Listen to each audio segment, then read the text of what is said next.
चाहते हो, ब्रह्म का चिंतन करो, तुम ब्रह्म बन जाओगे, कोई संदेह की बात नहीं है। सच बताओ, ये जटायु उनका चिंतन करते करते ही तो भगवान बन गए। गीध देह तजि धरि हरि रूपा, भूषण बहुपट पीत अनूपा।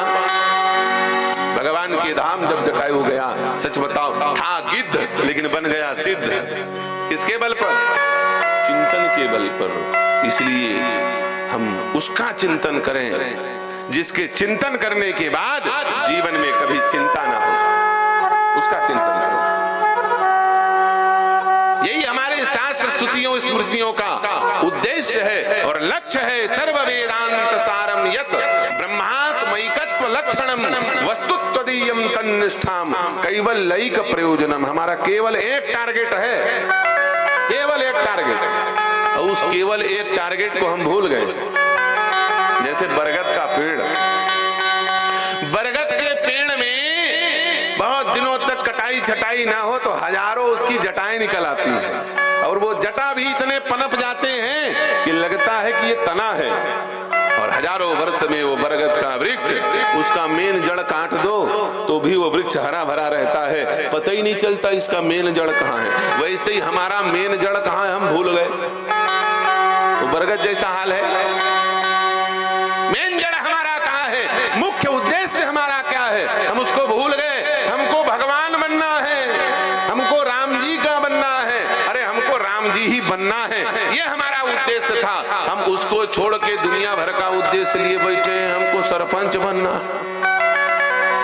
हमको विधायक बनना है, हमको सांसद बनना है, हमको मंत्री बनना है, हमको मुख्यमंत्री बनना है, हमको प्रधानमंत्री बनना है, हमको राष्ट्रपति बनना है। अरे प्यारे, तुमको राष्ट्रपति नहीं बनना है, तुम्हारा उद्देश्य जगतपति बनना है। क्या बनना है? भगवान का स्वरूप प्राप्त कर लेना है, उसके लिए तुम आए हो। ये छोटे छोटे चिल्लर के चक्कर में भटक रहे हो। फ्री की रेवड़ी खाने वाले महामूर्खों की स्थिति यही हाल होती है, याद रखना। एक राजा था, ध्यान से सुनना, फालतू की चीजों के चक्कर में पड़ने वाले का कितना नुकसान होता है। उस राजा ने कहा कि कल जो मुझसे सबसे पहले आके मिलेगा उसको मैं अपना राजमुकुट उतार के दे दूंगा। क्या कर दूंगा? राजमुकुट उतार के दे दूंगा और राजा बना दूंगा। पूरे शहर में, पूरे राज्य में हड़कंप मच गया कि राजा ने कहा है कि सबसे पहले जो राजा के पास पहुंचेगा वो राजा बन जाएगा। आप भागे लोग। राजा ने बहुत बड़ा मैदान था, उसमें मेला लगवाया। क्या करवाया? मेला लगवाया, गोल गोल मेला। सबसे पहले मिट्टी के बर्तन, फिर दूसरे नंबर पर लोहे के बर्तन, फिर तीसरे नंबर पर पीतल, चौथे पे तांबा, पांचवे पर चांदी, छठवें पर सोना और सातवें में हीरा और आठवें में अपना बैठ गया बीचों बीच बढ़िया लगा के सिंहासन। अब जो लोग कम बुद्धि वाले थे उन्होंने देखा कि मिट्टी के सुंदर सुंदर घड़े, सुंदर बढ़िया बढ़िया तवा, ये जो भी होता है गिलास उलास, मिट्टी के बर्तन, कितने का है? बोले फ्री का है। जैसे सुना फ्री का, ये फ्री के रेवड़ी खाने वाले, इनकी बुद्धि देखिए, वो धन के पीछे भागते हैं। याद रखना, जब जब हिंदू धन के पीछे भागता है ना, उसका बंटाधार होता है। क्या होता है? उसका बंटाधार होता है। कोई भी व्यक्ति फ्री के खाने के चक्कर में मरता है, याद रखना। फोकट के खई मरत ले, फोकट के पैस मरत ले खई, और बाद में हटिए। फ्री का चीज किसी को हजम नहीं होने वाला। इस बात को समझा करो। तुम लोगों को समझाने की जरूरत नहीं है, छत्तीसगढ़ वाले हो, बहुत समझदार हो, छत्तीसगढ़िया सबले बढ़िया, सब जन समझ गए जरी बहुत जोरदारी से, है कि नहीं? हाँ, सब जन समझ गए जरी धन और धान के चक्कर में पर वो धर्म चल दी दादा लटपट में बांचे है। और बड़ा गजब के बात ये हुई कि समझे च ना आवा ठाकुर साहब, बड़ा गजब के बात ये हुई, पूरे देश में हल्ला था कि ये बिहार में लालू यादव चारा खा के बैठा है, ये इतने कन चारा खा है, चारा गए कहां? सब जन सोचे ये चारा गए कहां, चारा गए कहां। बाद में पता चली ये चारा 22 साल बाद छत्तीसगढ़ में गोबर के रूप में निकले। इतने बढ़िया योजना भ्रष्टाचार के चक्कर में बंटाधार हो गए कि नहीं हो गए। हाँ। सबसे पहले छत्तीसगढ़ पूर्व मुख्यमंत्री भूपेश बघेल की प्रशंसा किया था जिस दिन ये गोधन न्याय योजना आई। भारत में इस योजना को लॉन्च करना चाहिए, इस मुख्यमंत्री ने बहुत अच्छा काम किया है। लेकिन क्या करोगे, ये भ्रष्टाचारी लोग, अरे वो चारा लखाई थी मन गोबर लखा बैठ गए।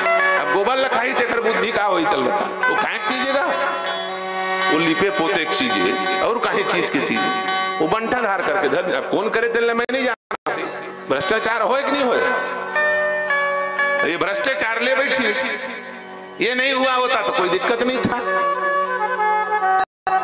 सब साधु मन कहीं बोले महाराज वो 22 साल बाद वो गोबर निकले छत्तीसगढ़ में आके गजब के खड्डा ऐसा है माने पड़ी इतका कन कांदी लेते एक दिन रोक के रखे इस कह रही हंसी मजाक की बात है, लेकिन बात तो सही है, बात सही है। देखो व्यक्ति में कोई दोष नहीं होता, लेकिन व्यक्ति यदि शास्त्रों का अनुसरण करे तो वो कालजयी हो जाता है। व्यक्ति में कोई दोष नहीं होता, वो शास्त्र अध्ययन न करे तो उसके अंदर दोष आ जाता है। हमारे भूपेश बघेल जी पूर्व मुख्यमंत्री बुरे व्यक्ति नहीं थे, बहुत अच्छे व्यक्ति थे।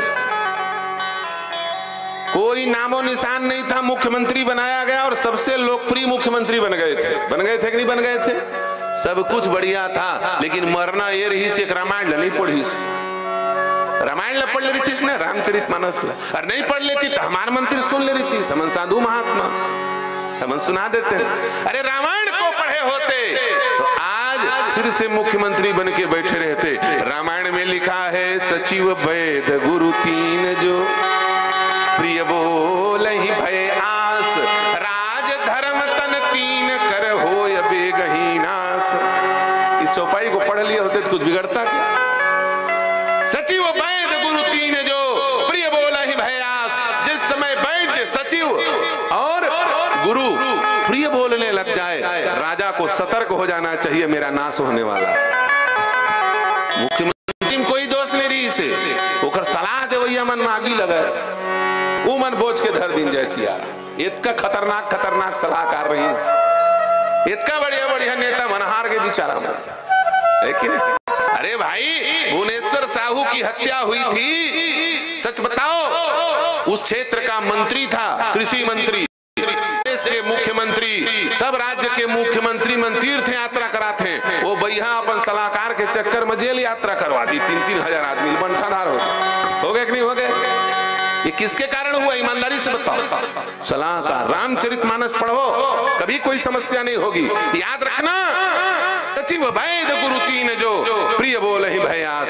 कभी भी राजा को सचिव के किसी भी बात पर आंख मूंद के भरोसा नहीं करना चाहिए, तब उसकी कुर्सी सलामत रहेगी, सुरक्षित रहेगी। और प्यारे कभी भी राजा को पकड़ू नहीं होना चाहिए, उसको ये नहीं सोचना चाहिए कि मैंने जो कह दिया वो सही है, मेरी मुर्गी की एक टांग नहीं। याद रखना वह व्यक्ति कालजयी होता है, वह व्यक्ति जनता के चुनाव को जीत जाना एक अलग बात होता है और जनता के हृदय को जीत जाना एक अलग बात होता है। हृदय को जीतने के लिए राम के जैसा काम करना पड़ेगा। जो अनुचित कछु भाखौ भाई, जो अनुचित कछु भाखौ भाई।